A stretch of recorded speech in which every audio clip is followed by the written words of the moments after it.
Olá pessoal, vou esperar vocês entrarem.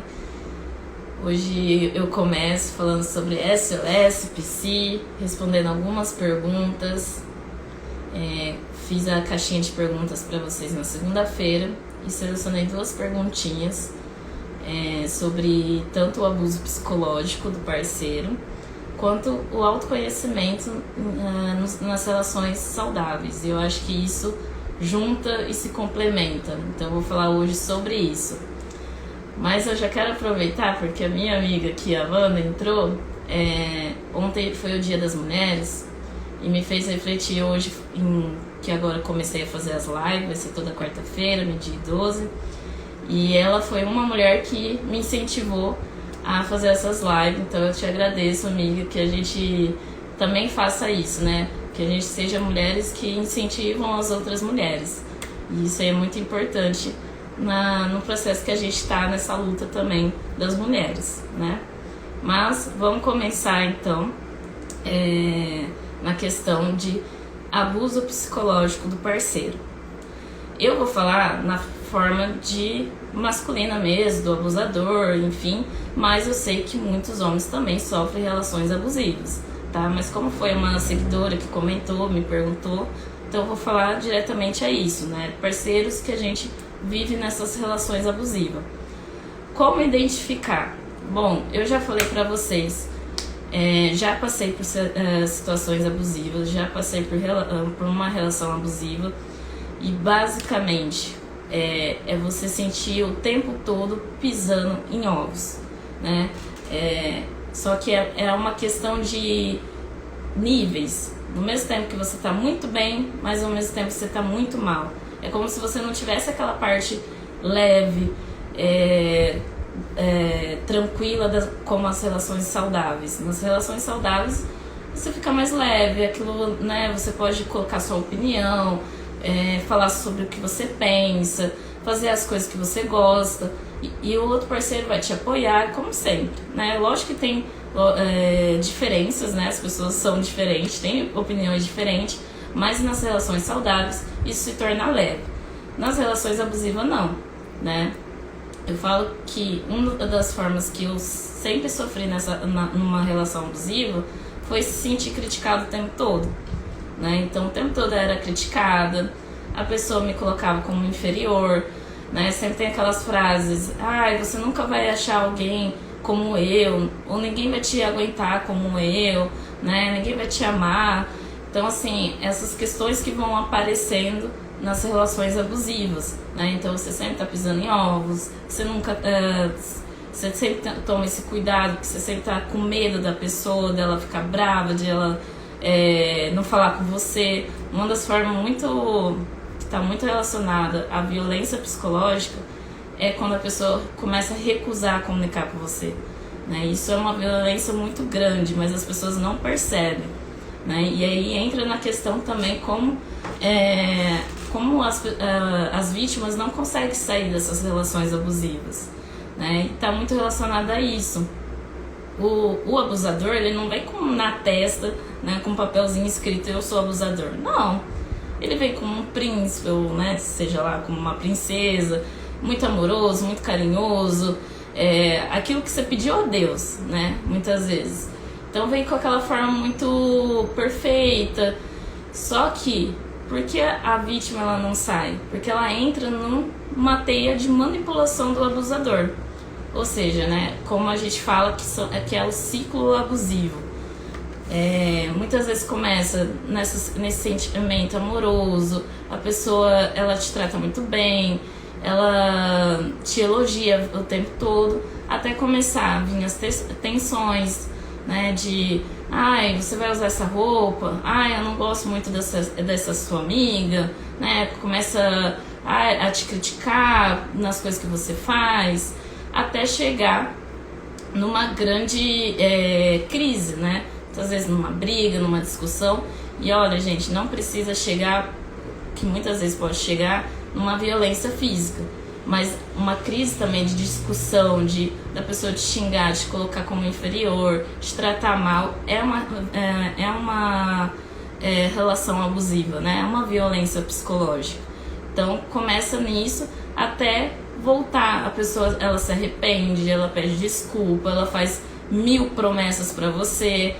E a vítima, ela, muitas vezes, ela fica nessa esperança. Poxa, ele me pediu desculpa, ele se arrependeu, então ele vai mudar. Só que aí esse ciclo continua, né? Então aí volta a ser amoroso, né? Te dá muito amor, te dá muito carinho, até voltar as tensões, aí depois gerar a crise novamente, enfim, se torna um ciclo. Por isso que é muito difícil uma vítima sair da relação abusiva, né? Por conta disso, de viver sempre numa manipulação, sempre acreditando que aquela pessoa vai mudar. Ou também uma coisa que a gente cai muito, e aí vem do autoconhecimento, que foi a outra perguntinha, né, do como o autoconhecimento pode ajudar numa relação, manter uma relação saudável, é na questão de que muitas vezes a gente não olha quantas faltas a gente tem internamente, né, o vazio que a gente tem. Principalmente que a gente já é maltratado naquela relação e tudo, mas com aquele momento que a gente fala que é a lua de mel, a gente se sente muito valorizado. Então a gente sente que o outro está preenchendo aquele vazio que está ali internamente. Então a gente acaba caindo realmente numa teia de manipulação do abusador. E aí, como o autoconhecimento pode ajudar nisso? Quando a gente se conhece, eu vou até pegar aqui o papelzinho, né, para eu lembrar de tudo. Quando a gente se conhece, eu acho que pode ser um combo de conhecimento e autoconhecimento, na verdade, nessas relações abusivas. De conhecimento, de a gente entender a questão da dinâmica social. Isso eu caí muito há um tempo atrás, porque a sociedade ela tende a normalizar certos comportamentos de abusadores. Então, é normal homem trair, é normal o homem ficar estressado. Daí ele gritou com você porque ele estava estressado por conta do trabalho, né? É normal o homem não gostar de certa roupa que você está usando. Gente, não é normal. A gente não pode normalizar violência psicológica, né? Relações abusivas. Isso é abusivo, né? Então a gente tem que tomar muito cuidado. E a gente sempre fica entrando naquela, né? Por exemplo, na traição. Ele te traiu, mas ele te trata bem. Você já tem um filho, vocês já se casaram. Então você fica nessa pressão. Eu já conquistei tanta coisa com aquela pessoa, né? Por que eu não continuar com ela? Só que aí a gente tá se maltratando, se punindo, se machucando mais ainda vivendo nessa relação. Então a gente tem que tomar muito cuidado. E entra aí o autoconhecimento, né? De a gente olhar para nós mesmos, de entender quais são nossos valores, quais são a nossa noção de merecimento. Isso conta muito nos relacionamentos. Eu entender o que eu mereço. Muitas vezes as vítimas, elas acham que elas merecem passar por aquilo, porque elas acham que elas sempre estão culpadas, né? Eu falo até por mim, me senti o tempo todo culpada. Se a pessoa ficava estressada, brigava comigo, é por causa da minha culpa, eu que levei ele a esse estresse. Então a gente tem que começar a entender também essa noção de merecimento, né? O que eu mereço e o que eu não mereço, para que aí sim a gente também possa começar a dar o limite. Eu só vou saber os meus limites se eu me conhecer. Então o autoconhecimento, ele te permite isso, a entender os seus limites, a entender o seu valor, a sua noção de merecimento, o que você quer, o que você não quer na sua relação.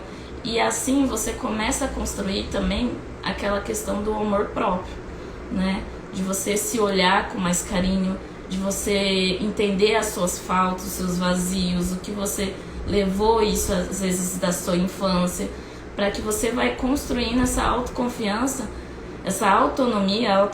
Quando a gente constrói essa autonomia, a gente entende e consegue sair de uma relação abusiva.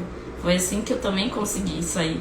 Por isso que hoje eu falo tanto do autoconhecimento, que foi através do meu processo terapêutico, do meu processo do autoconhecimento, que eu consegui sair de uma relação abusiva, né? Então é importante a gente olhar isso. O relacionamento saudável, ele tem que ser ético e coerente. O que quer dizer, Jennifer? Numa relação abusiva é muito claro, muitas vezes a pessoa falar que te ama, mas ela ter comportamentos de ódio por você, de você acabar caindo nisso. Num relacionamento abusivo também, a pessoa te fazer várias promessas e não cumprir, né? Então você sempre vive naquele sofrimento. E na relação saudável não, né? A gente não vai viver dessa forma. Então eu achei bem legal que tem uma frase: o amor do outro não irá preencher os seus vazios. A gente entender isso. E a gente só entende através do autoconhecimento. Quando eu me conheço, quando eu entendo que eu sou responsável por mim mesma, pelos meus vazios, e que o outro ele não vem para completar ou preencher, mas sim para somar. Mas quando eu já estou bem comigo mesmo, né? Por isso que eu falo que autoconhecimento é libertador, que faz com que a gente saia dessas relações de pessoas que machucam. E não é só os relacionamentos abusivos, não é só aquela relação amorosa, mas também de amizade, de família, né? Enfim, de todos os tipos de relações que a gente vive diariamente. Então, entendo, autoconhecimento é libertador, não é um processo fácil, é um trabalho, como eu sempre falo, é um trabalho diário, que a gente vai se conhecendo todo dia um pouco, mas ali a gente vai construindo o nosso amor próprio, a nossa autoestima, a nossa autoconfiança, tá certo? Espero que eu tenha ajudado aqui vocês nessa questão. É realmente rapidinho pra gente saber um pouco sobre a relação abusiva e do autoconhecimento. E também estarei aqui toda quarta-feira. Então é uma live para ser rapidinho mesmo, pra gente só saber os pontos importantes, mas qualquer dúvida pode mandar aqui no direct pra mim, tá bom? Muito obrigada por acompanhar até agora aqui comigo. Beijo e até semana que vem.